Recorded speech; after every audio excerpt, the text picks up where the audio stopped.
Hi, this is Mark Wallstrom. I'm the host of the Settlement Channel, and speaking of settlements, thanks for joining me again this week. Well, on this week's edition of Speaking of Settlements, I'm going to talk about the writing I did on my Settlement Channel.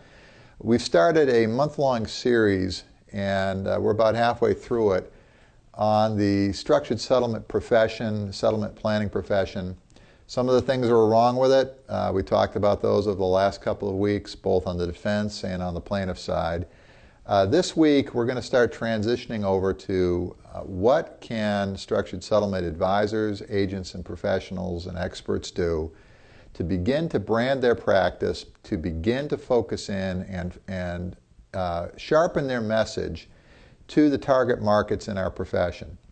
One of the biggest things I think that really fails us in this industry is the lack of investment by the life insurance companies, by the trust companies, by the property casualty companies that benefit from all the premium that we place into advertising and into educating our target market. Now, the target market really is three things. We have property casualty claims operations.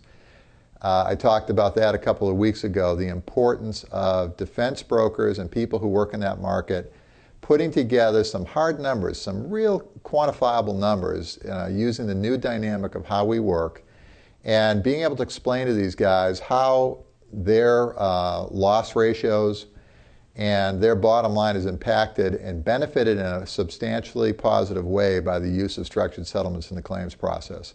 I haven't seen a study like that in years, decades actually, and it's long overdue. Obviously, I'm not going to produce that. It needs to come from the bigger firms on the defense side who work there, have got to do the intellectually rigorous work and put that in front of the claims companies. The second group that I see is trial lawyers. Now, trial lawyers are being aggressively marketed by structured settlement firms. Now, being aggressively marketed and educated are two different things.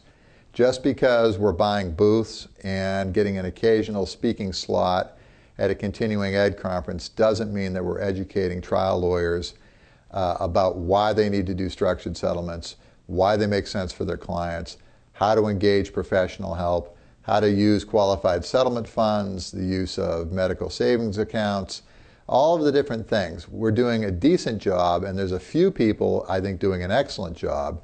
But as an industry, we need to have a more coherent, focused educational effort to trial lawyers.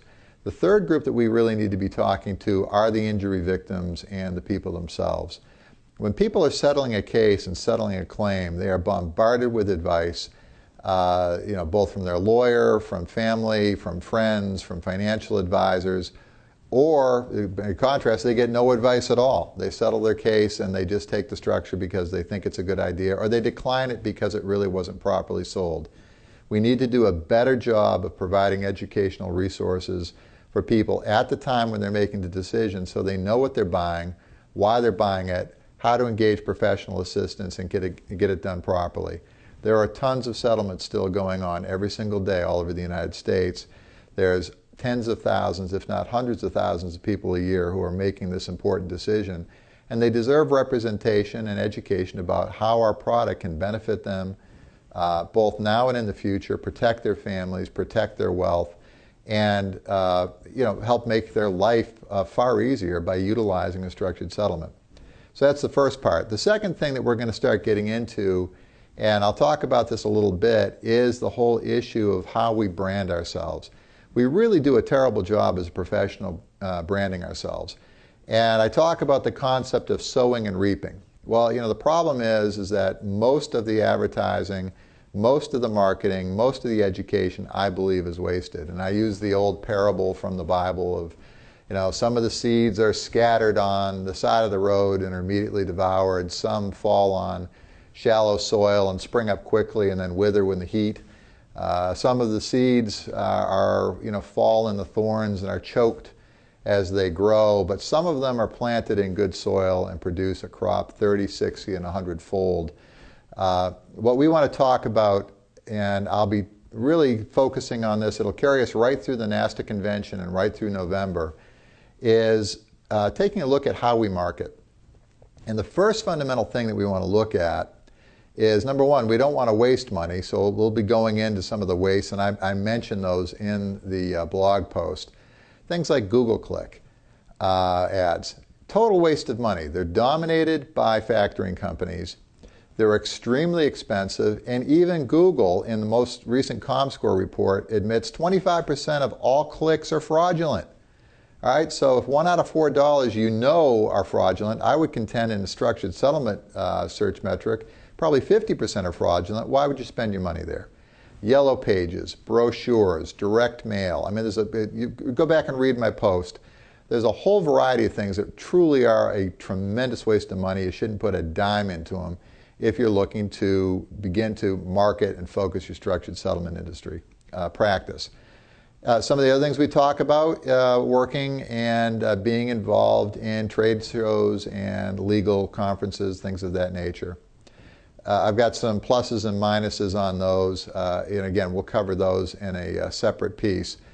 But what I really want to focus on right now for the balance of this little update is to give you some idea of where the good fruit is. The good fruit, the good soil, the place to spend your money, the place to spend your time really is on the internet, educating attorneys, as well as doing face-to-face educational conferences with attorneys, with accountants, and with injury groups. That is where our most productive time is. That is where we really should be spending our money, is educating people, and the internet and social media give us an unprecedented opportunity to utilize it. The problem is most people don't have any kind of a coherent strategy on the internet. Simply putting up a web page is not a coherent internet strategy. Simply mailing out a quarterly newsletter or an email is not a coherent internet strategy. Saying that you've got a blog or maybe you do an occasional podcast, that's not a strategy. You have to have something that pulls together and begins to brand you as an expert in the area that you want to be in. So the first step that I made, and we'll follow this up again next week, but I talk about deciding what kind of crop you want to plant. And that really comes down to simply deciding, am I going to be a defense-only broker? Am I going to be a plaintiff-only expert? Or am I going to be somebody who works for defendants and plaintiffs? Again, I don't have a problem with anybody who does defense and plaintiff work. That is entirely, it's something that our business has evolved into. A lot of very good defense brokers over the years have made, great strides and have good friendships with guys on the plaintiff side. The only problem I have is, how do you really market yourself? Are you just an annuity peddler? Are you a person who just shows up and says, well, I've got an annuity for you today, and yeah, next week I'm working with the guys who are trying to, take money out of your client's pocket, and this week I'm working strictly as a plaintiff advocate. I think you've got some branding and some marketing and some educational things that you have to do to clarify what your role is, what differentiates you, and why that's not a problem to your clients. I don't think it is in many instances, but it comes down to a factor of disclosure, education, and making sure people know that you're just not some guy who's walking around selling annuities and will go to the highest bidder as some hired gun, or as I put on my pad, that you're an annuity peddler. So to wrap up this week's little tutorial, I guess, on the settlement planning and structured settlements, decide what business you're going to be in. Are you a plaintiff guy? Are you a defense person? Or are you somebody who does both?